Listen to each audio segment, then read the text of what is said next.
Today I will show you an action, comedy, horror film from 2020, titled Trigger. Spoilers ahead. Watch out and take care. 9 former high school friends reunite for a camping trip in the woods and do not expect that a vengeful science teacher has planned a dreadful game for them. The friends, all of whom are hiding dark secrets from each other, will have to turn against each other in order to survive when there is only one thing sure: only one person will get out of the woods alive.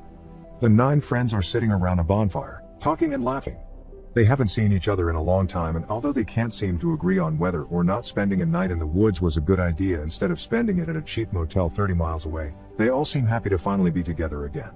Ryan is the smartest in the group and was the valedictorian back in the day. She is still with her high school boyfriend PJ, a rock drummer. Popular boy Ezra and his girlfriend Cece are also still together but have a less steady relationship. Shay and Bobby are also still a couple, as are Amber and a brooding Kato. Lastly, Erin is the wallflower of the group and a quiet girl. Cece seems to be in a foul mood that night, is jumpy and even lies to get away from her friends and drink in her tent. While Cece is away, the rest of the group are discussing her behavior, and Kato remembers how vengeful she can be from high school. When Amber, who is Cece's best friend, approaches her and tries to figure out why she is so snappy, Cece reveals that she thinks Ezra is cheating on her. Meanwhile, Erin is not exactly jolly either, because being back in the group reminds her of her high school years and her unhappiest memories. Her high school boyfriend Caleb had a heart condition, and at one of Ezra's parties, he consumed too much speed and overdosed. During high school, she also went out with Kato, who is not completely over her and does not seem understanding of her situation.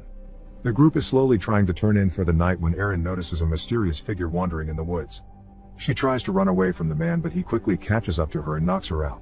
The 9 friends awaken and find themselves wearing vests. They realize they were gassed to stay asleep, and now both the cars and Bobby are nowhere to be found. A hooded man emerges from the woods and is holding a gun.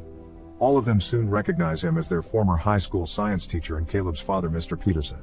He hasn't taught the 9 of them in a long time, but he promises this will be their last lesson.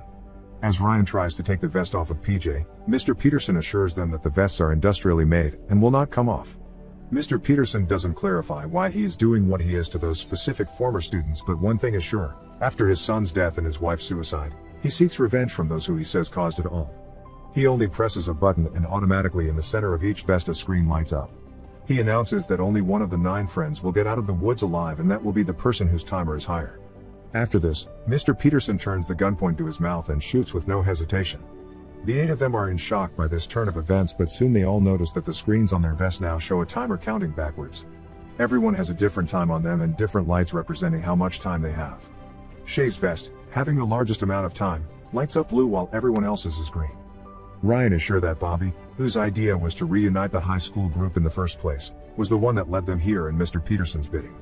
As the voice of reason, she also says that Mr. Peterson must have driven a car to the woods, and therefore they should find the car and ride somewhere where they can call for help and take the vests out. The 8 of them split up, but Ezra lingers behind for a second and snatches Mr. Peterson's empty gun.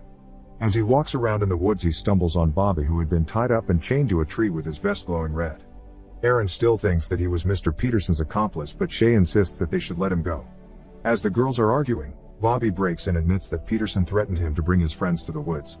Mr. Peterson knew Bobby was secretly bisexual and had photos to prove that, which he threatened to disclose if he didn't do whatever he said. However, before Bobby can explain more about the rules of the vile game Mr. Peterson has created, the timer on his chest runs out and an explosion blows him up. In their terror, the 8 friends split up. As he is running in the woods, PJ's vest lights up red, indicating that he has the least amount of time amongst the 8 of them.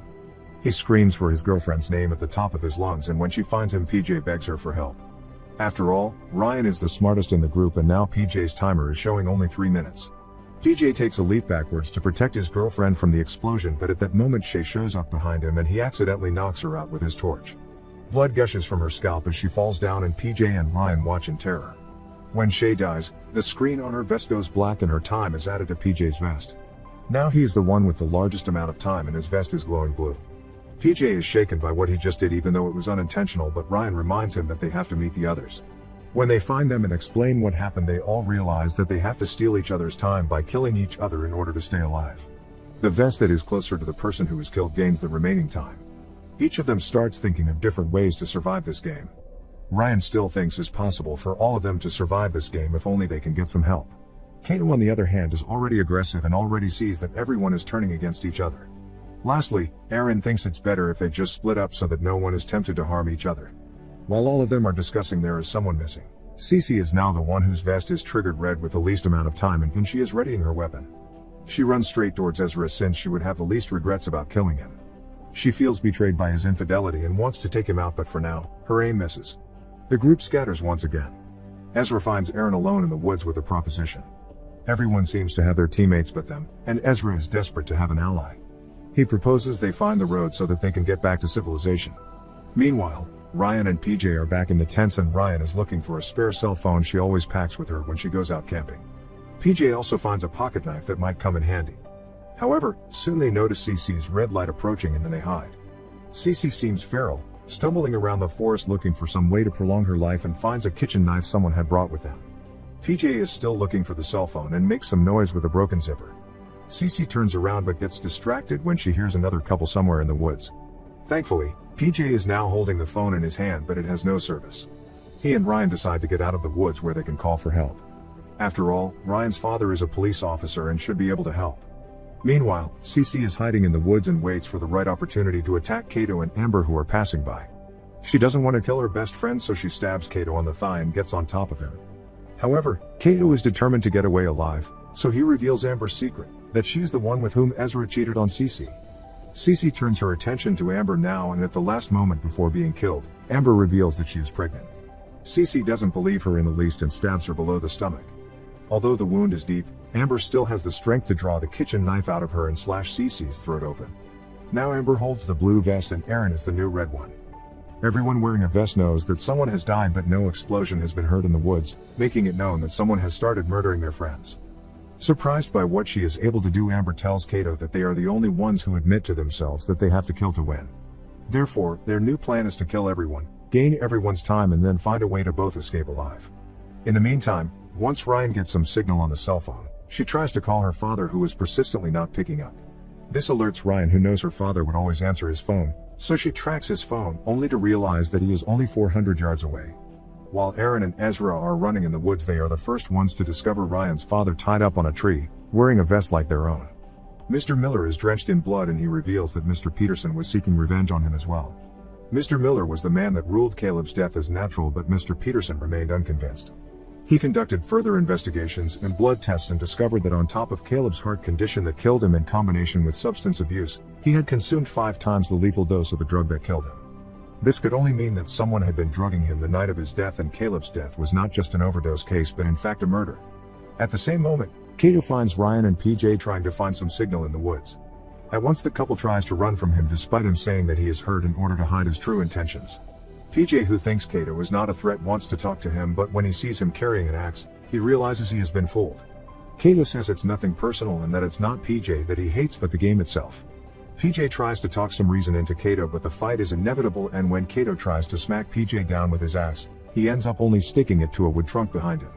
After the axe is stuck there, Kato has to attack with his fists. Thankfully, PJ still has his pocket knife with him, and although Kato has completely broken his hands, he is able to stab him on the foot and run away. Before Ryan can help, her boyfriend Amber attacks her from behind her back. One punch on Amber's nose only makes her more infuriated, but Ryan had the time to get away. Meanwhile, Ezra and Aaron are trying to carry Mr. Miller back to the camp where there is a first aid kit, but he is badly hurt and bleeding uncontrollably. Ezra has lost all hope of helping him and is loading the gun he had picked from Mr. Peterson's body, while Aaron now hopelessly tries to contact 911 on Mr. Miller's phone before it completely dies. Aaron tries to extract any last information from Mr. Miller. All he knows is that Peterson had 2 remote controls, one to activate the vests and one to turn them off, which should probably still be on Peterson's body. By now Ezra is sure that Mr. Miller's time is wasted, and, to get Aaron off her triggered red state, he shoots him, making sure Aaron is the one closest to him. Even though Aaron is now the one with the most time, she is repulsed by how cold-blooded Ezra has acted.